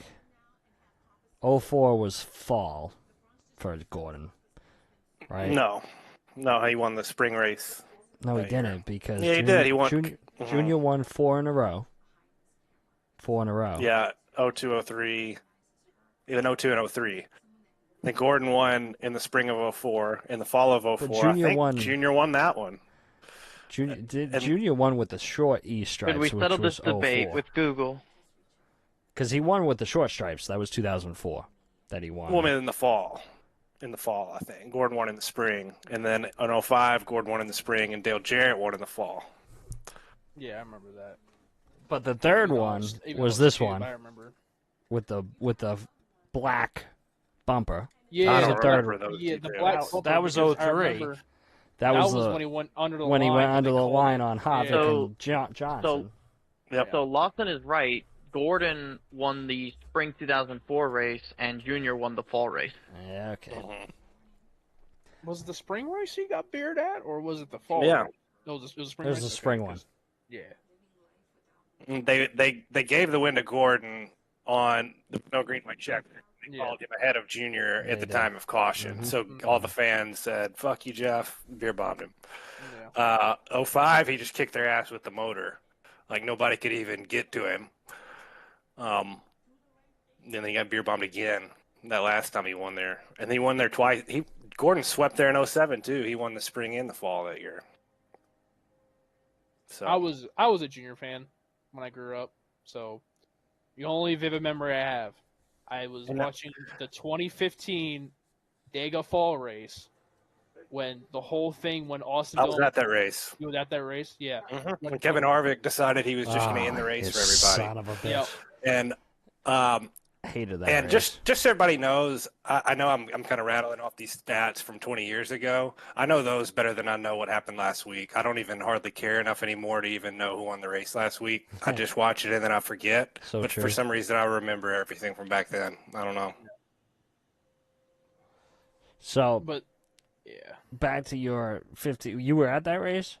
In 2000, as the last. No, I went to Talladega the year after that. But yes, I went because that was Gordon's last. That was gonna be Gordon's last race at Talladega, and me and my dad went over there for it. And then Kevin Harvick ruined the finish, and Junior should have won, but they gave it to Logano. Yeah, fucking Logano. Still hate Logano. Yeah, that's Yeah. the only vivid memory I have. I mean, I have other memories too, but I was like super young. But you never I been remember to when- you never been to a race where your favorite driver won.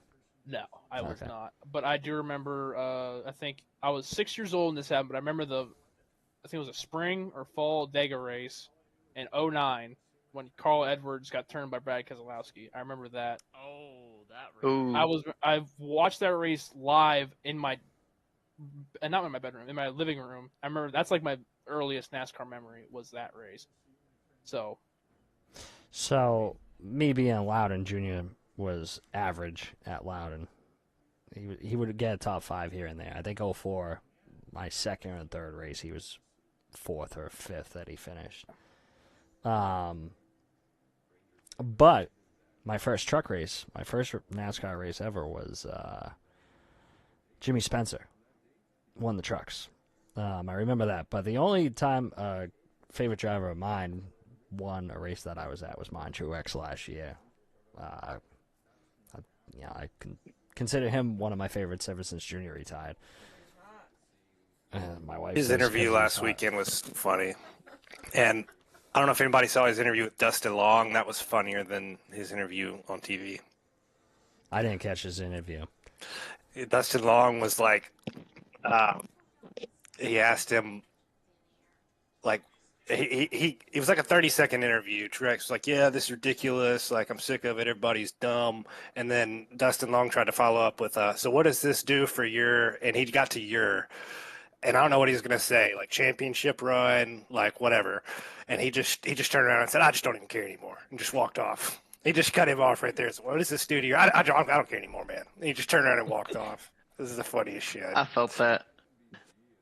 I mean, I'll tell you, if he doesn't come out and just bash that team in general, because he should have a couple more championships at least. But his crew chief sucks. His team sucks. And that's just. And he's the got way- bad luck, like he's got Kyle. Bad luck, yeah. How about you, Juan? Have you? Who's your favorite driver, and have you seen them win a race? Well, currently, right now, my favorite driver in the NASCAR series is Daniel Suarez. I haven't seen him win in person. There's a couple close times, I've been to the Auto Club race in 2007, the spring one, where Jeff Gordon finished second, when Matt Kenseth just pulled away there at the last lap. I've been to the Brickyard. Obviously, being in Indiana, I've been to the Brickyard. Been there a couple times. I've been there in 2014 and 2019, where Kevin Harvick won both. But mostly, I'm more of an IndyCar guy. I watch a lot of IndyCar. Obviously, been to the Indy 500, and the closest call was this year. I think title award, finishing second, I was pretty much on my feet there, and I was rooting for him to win. And I thought he made that last lap move perfect, but somehow Newgarden got the momentum and passed him into three. So yeah, it's a couple close calls. You know, I've seen my favorite drivers win on TV, but not in person. But a couple close calls. So I've seen Kyle Busch win once, and the race he won was obviously the biggest one in that he won the 2019 championship. And I was filled with a lot of emotion as the laps were winding down. And I think one of the best things about that day in general was just it was the first time Kenneth and I attended a race together. We bought the tickets with each other. Our dads were there, so we were enjoying the race together. So Kenneth was there, and he's like listening to me, and he's like watching me get all nervous the last like 20 laps with that big lead, just hoping no caution comes out. But I remember that day, Homestead 2019. That was definitely a fun day, but I also know that Kenneth has seen Jimmy Johnson a lot more successful. Yeah, I mean, back then, like if it wasn't 5 years ago, 2019, I mean, Jimmy was washed, so I was like, damn, like I was just there to enjoy the action, which is I guess what I do now since I don't really have a favorite. Like I'd say my favorite is Tyler Reddick, but like I don't even have like that emotion like I did when Jimmy was still going. So I would go to the Homestead races every year. So 2016 is when I went, and I was there for several of his championships. Jimmy, I went in 2008. I was there in 2010. I was there in 2013, and I was there for a ton of championships. So I was obviously spoiled with the amount of success, even if he didn't win the race. But one thing I was always like, I want Jimmy to win a race at Homestead, and obviously that was one of the tracks at the time that he never won at, like ever. It was one of the few tracks that he hadn't won at. So I was like, I want him to win a race at Homestead. I've seen him win a championship, and that's obviously big. But I want to see him win one. Like, you want to see someone win the race.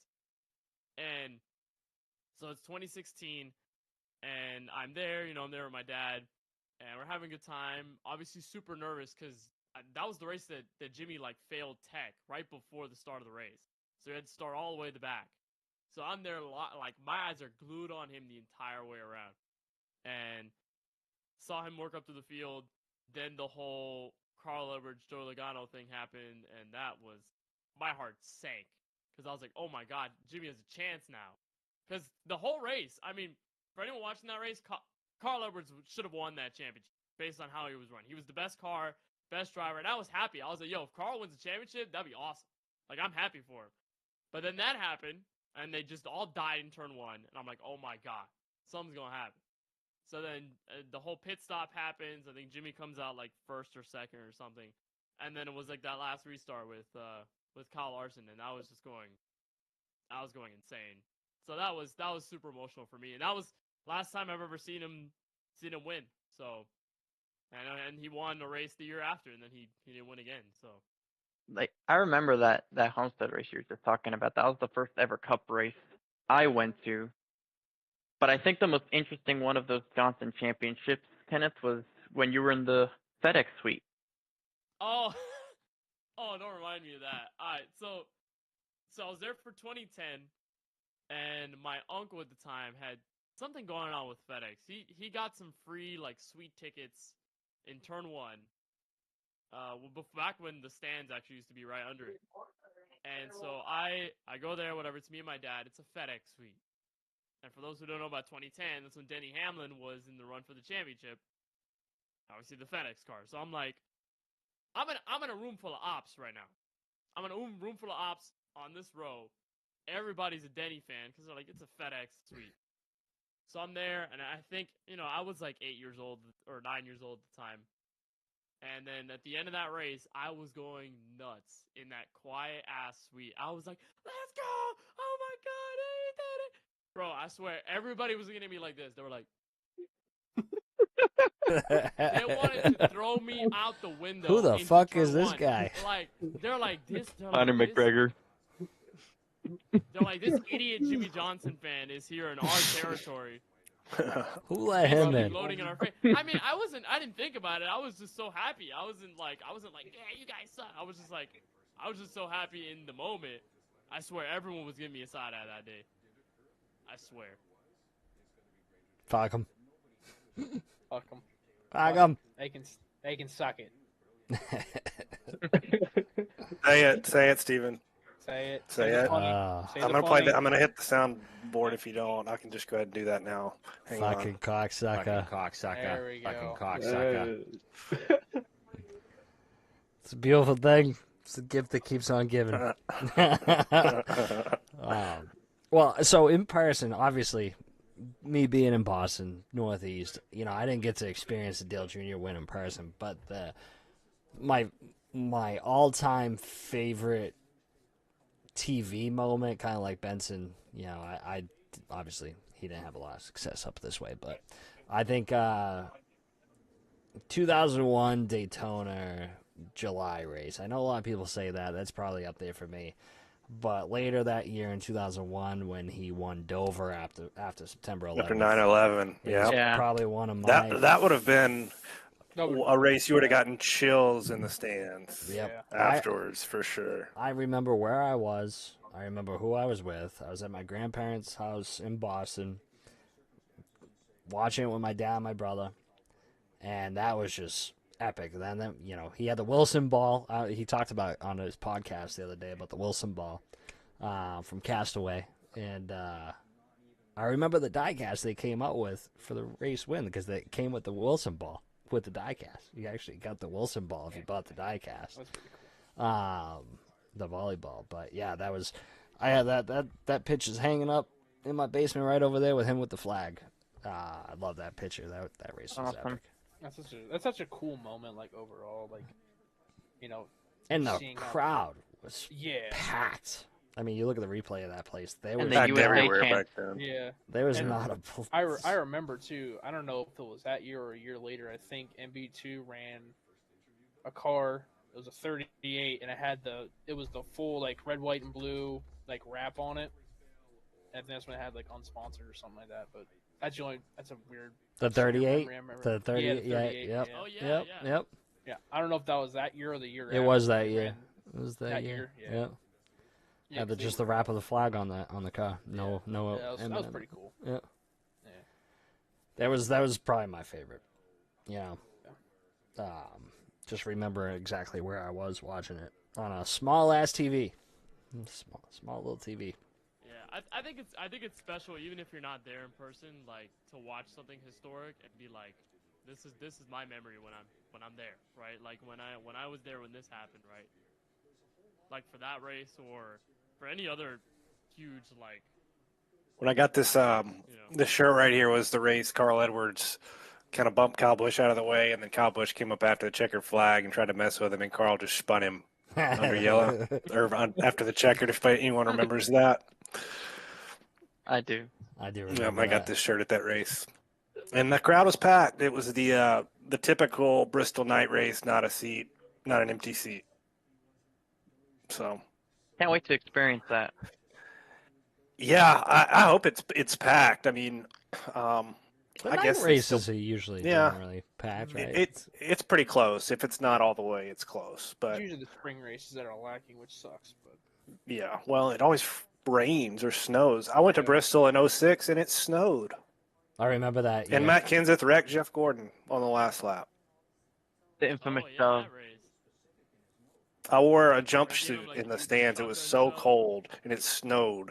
And I was there for the Xfinity race the day before. And if anyone remembers the snowball fight with the pit crew members on the front stretch at Bristol, I was at that race and it was freaking bitter cold, man. And we sat up there for 499 laps. I was happy. Gordon was about to finish third. Thanks, Kenseth. Just ruined it. And I was young, and it really upset me. it devastated you. I didn't have a pleasant ride home. Fucking Matt Yeah. Kenseth. I'll just say that. I cared too much. Fucking Matt Kenseth. And then I think did Gordon get his revenge at Chicagoland that earlier that year? He He did. did. He That did. year? He did. Yep.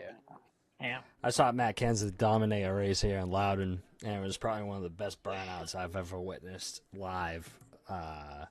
He was in the silver car, silver scheme for the 18, and it was 2013, September.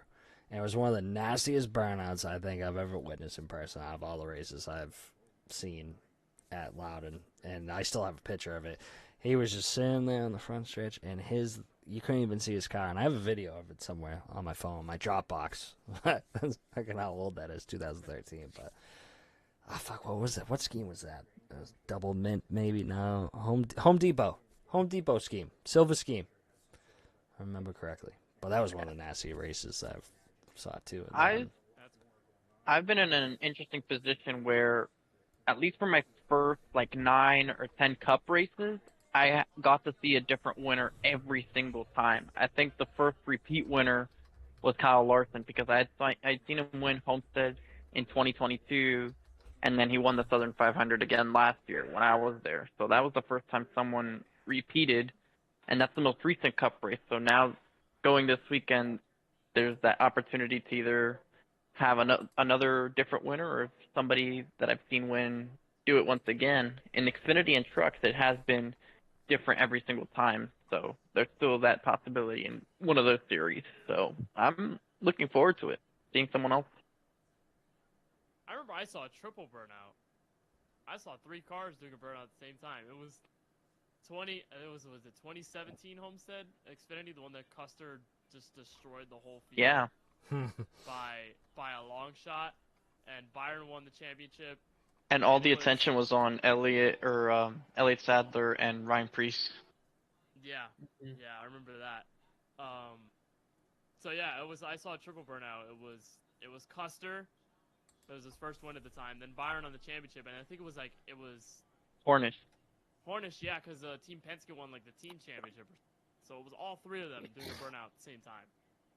I remember, I think, because you were talking about the Harrison Burton flip earlier. I think that was probably the coolest moment. I think watching Austin Cindric win the 500, that was pretty cool because I remember sitting there, there's no way he's gonna win it, right? Because he was fast. He was up there all day. Yeah.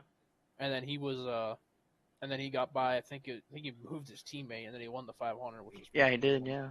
Blocked him in the wall too. Yeah, and then that's when Blaney was cursing him out on the radio. That was hilarious. It was cool to see though, because I think the year prior, didn't the 2 go winless that whole year prior for a while? Talladega was Brad. Yeah, that was the first. Yeah, so yeah, it was cool seeing the 2 win because I always remember Brad was okay, maybe Austin Cindric maybe is the second coming of Jesus like everybody thought, but he's okay. It was cool seeing him win the 500. Being at my first 500 I ever went to. So that race has a good memory with me in that it was myself, Kenneth, Charlie Byer. We were with Charlie's uncle and father, and after the race, we were able to get into the racetrack. So we were in the trial-oval, we were walking in the trial-oval, and then we go into the infield area. And we met a couple of people there in the infield area. Namely, we met, I believe it was, who was it that we met, Kenneth? I think you remember. We met Steve O'Donnell. Yeah, we met Steve O'Donnell. Near the and tent. yeah, and apparently Charlie's dad said that we were all his sons. And if you look at how the 3 of us look, Charlie's that is, dad, by the way. yes, Mike Byer deserves a race, captain for American Airlines. We got to meet Steve O'Donnell. We met Eric Eastep. He was doing his race review, and I would end up meeting him last year in Homestead. So it was nice to see Eric. He's really tall, much taller than I thought. He's really crazy tall. I walked by him one time, and I was like, holy shit, he's 6'8". And we also saw Roger Penske on the back of a golf cart go past us into Victory Lane. So, I mean, that post-race experience at Daytona was certainly something. It was definitely a lot of fun. Peel, your profile picture on Discord, is that one of Gordon's last races that you went to? You got the 2014 fall Talladega race. Oh. I'm pretty sure Keselowski won it. Yes. Yeah, I think he did. did. The red. The Red's apple. Yeah, the Red's apple. Yeah. Yeah. So I was in college and I think Ole Miss beat Tennessee the day before, and then we got up and went over there. A couple of my buddies, and they'd never been to a race, and I wasn't really watching a whole lot of NASCAR at that time. I was in college, and I was doing a lot of other stuff on the weekends, and just was kind of not following as much as I used to. But yeah, we went over there that day, and I think that's the only time I've had the passes to go down there before the race. So I got to walk up and down the pits, and yeah, I don't know. I never changed my pictures or anything, but I think that's the picture I picked when I got iRacing in 2020 and made a Discord account, and it's still on there. The reason why I ask is because when I went to Junior's last race at Loudon, I went and got pit passes, and I got a same picture like that in front of Junior's pit box, which was pretty cool. That was the first time I've ever done the pit pass. Which his last race. I'm telling you, if you hadn't been to Talladega, it's fun. It's a good time. Bristol too. Yeah, that's my goal is Bristol. Yep. All right, I'm about to dip on you. Well, anyway, I know we're getting late, so real quick, because I want to get out of here as well and start wrapping things up. Who wins tomorrow night for the season opener? Ooh. Who's your pick? Are we should go down the line? Yes. All right. Tyler B. Murray's gonna win the first race of the year. Ooh. Okay. All right. My- Starting Tyler. it hot. My team owner, he's gonna win one. Gonna get it out of the way. Gonna be locked into the playoffs. Everything's gonna be good. Me next? I don't know what the line is. All Okay. right, whatever. I don't know. You put me on the spot. I'm going to pick Newbra because he won at New Atlanta last night. Ooh. And Tony won Duel 1. Brian Dixon won Duel 2. So DBR is 2 for 2 on the on this young season. And I don't know. I got to pick somebody. Brandon would be the obvious pick, but I'm going to save him for Talladega. Tony's got the pole though. We'll just try to keep Tony up there the whole race. He's got to hold a pretty wheel though. I need him to hold the wheel straight. I guess it's my turn. It's obviously gonna be one of us at Dark Horse Racing. Just a matter of who. I I feel should have that said you can't pick your own team. That would have made things Oh. interesting. But you can. Go ahead. Okay. All bets are off. I already broke that rule. Yeah, okay. I feel like me and Trevor are more compatible for pushing. I feel like I'm a little bit better at pushing, so hopefully it's one of us. Hopefully I'm wrong and it's Craig or my other teammate Nick. But obviously, I feel that we have something special going on there. As soon as we can get hooked up there and hopefully control the high side, then hopefully good things can happen. So if I were to choose one person, I would just say me. I feel Call I your have a own good shot. chance. I'm calling my own shot. I feel I I have like a good it. chance. I like it. I like it. Hey, I Nothing like wrong it. with that. Dark Horse is fast in the duels, so Yes. they're one of the better teams in the duels in like with cohesion, other than DVR. So I'm going to save me for last. We're going to go to the commentators. You first, Kenneth? I don't know. Do you want to go first? I guess I'll go. So there's so many storylines going into the season. I could go on and on just talking about guys to look for. So if I had to just pick one driver to win Daytona, he's always there in contention at Daytona, kind of like the Brandon Banks of Daytona. And I really think that this driver is going to show up and win the big one finally for himself. He's won the night race. He's come up short to his teammate on a couple of occasions. I think the Beast Machine is going to victory lane tomorrow night. AJ Green is going to strike first. Wow. AJ is Alright. due. He is. He's won He's the night due. race many And times. he had an ass season in that V car last year. Yeah, he So- hated life. And he lost out in the closest finish in four-wide history, so I think it's time for him to get the other end of that one. Hey, look. I'm gonna say that a lot of y'all are going with drivers who haven't won at Daytona.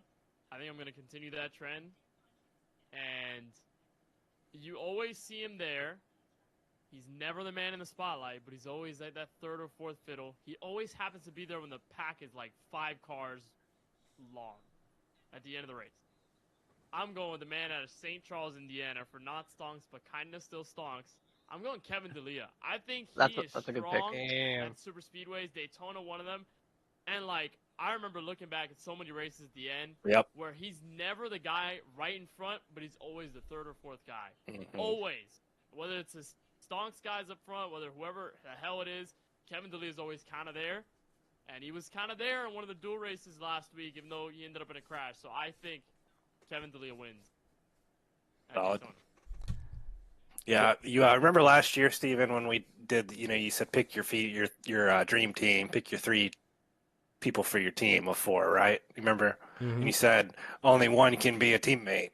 So I got so caught up in thinking, well, who the hell am I going to pick? I forgot to pick one of my teammates, and so I just picked 3 non-teammates, and they gave me some hell for that one. So you got to be careful with who you pick there, Yeah, because I guess- I'll join the DVR Discord in a minute, and they'll the give you shit'll shit. it'll haunt me for the rest of the night. Listen, So- DBI, just put it on me. I shouldn't have asked him that question to begin with. Anyway, I would love to They're take going to the- get mad at me, though, if I go to Bristol with you, though, before I go to Darlington with them, too. That would really also send them over the edge. We could do So- both. I mean, I'm willing to travel. I would pick myself at Daytona because I don't think I've ever been healthier or more dominant in this car than I am now after my Achilles surgery. I'm feeling really good, and it just keeps progressing, so I'm looking forward to what I'm going to do this season here. But I am going to go with the number 3 machine. Shout out Schaefer. He's going to bring a number 3 machine to victory lane in Daytona. I'm going to tell Schaefer right now he is going to win tomorrow night, and it's going to get the number 3 doing in so. Look victory at him. lane. And He's that's, texting that right now. that's where it is. Hopefully I don't jinx him. Hey, I didn't realize we had both of the cripples in here, too. Damn. Yes, we got some Wow, cripples in that's- here. But man, I'm feeling Damn. good. So Wow. we're back. Damn, We're that's back, crazy. baby. That's We're crazy, back. bro. That's wild. We're The back. disability Got gang. Disability. Okay. Oh They God. got disability to get these wins. This guy Stop with disability is on another level right now, though. I'm feeling good. But thank you guys for coming out. Looking forward to doing this again next week. Obviously, everybody out there, YouTube, Twitch, make sure you guys subscribe to my channel, give me some likes, and make sure you subscribe to Ken's racing channel. He put it up there earlier in the chat. If you didn't get it, I'm sure he'll put it out there in the chat. Make sure you subscribe, hit the notification button so you see the race tomorrow night. It's going to be a good one. And we got a lot of good drivers. You're going to be seeing 3 wide constantly throughout that race. And it's guys that can handle 3 wide. So, looking forward to it. Until then, Dropping the Hammer is out. Peace out, everyone. Love y'all. Till next time. Peace.